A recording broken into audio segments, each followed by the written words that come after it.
Lundi 6 septembre, bonjour chers téléspectateurs d'Afrique Sport TV, j'espère que vous avez passé un bon week-end. Bienvenue dans votre revue de presse quotidienne. On démarre avec la Gazette dello Sport qui nous parle d'un record de déchets pour les Italiens. Ils ont du mal encore à avoir une victoire pour les qualifications du Mondial 2022 après la finale de l'Euro 2020 contre les Anglais. Les voilà aujourd'hui, les Italiens ne savent toujours pas sur quel pied danser pour avoir une victoire.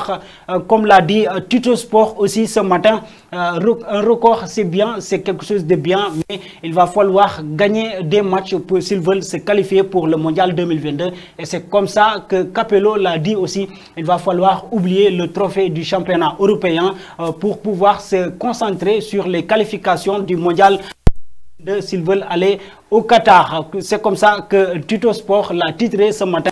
On passe avec Marca qui nous parle de goleada balsamica. Vous l'avez vu en titre. Victoire balsamique pour les Espagnols après leur défaite face à la Suède par 2-1. Les voilà hier soir. Ils ont battu la Géorgie par 4-0, ce qui les a permis d'occuper encore la première place du groupe B.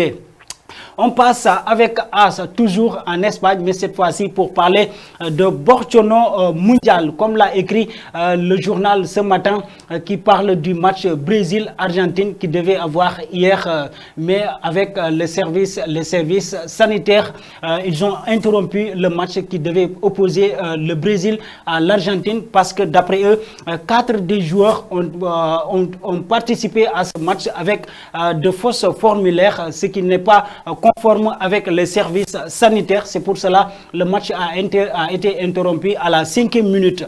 On passe avec Metro Sport, cette fois-ci en Angleterre, pour parler de Saka's Happy Return, le retour heureux de Bukayo Saka. Vous l'avez vu en Angleterre, il a marqué hier, comme vous l'avez vu, il était heureux et les supporters aussi étaient heureux pour le joueur Bukayo Saka. Et on termine avec le journal Star Sport qui parle toujours de cette équipe anglaise. Comme vous l'avez vu en titre avec Bukayo Saka, il est heureux avec cette équipe anglaise. Happy birthday Bukayo Saka et silence au racisme, comme lors du précédent final contre les Italiens. Le voilà aujourd'hui avec un visage très heureux, lui Bukayo Saka.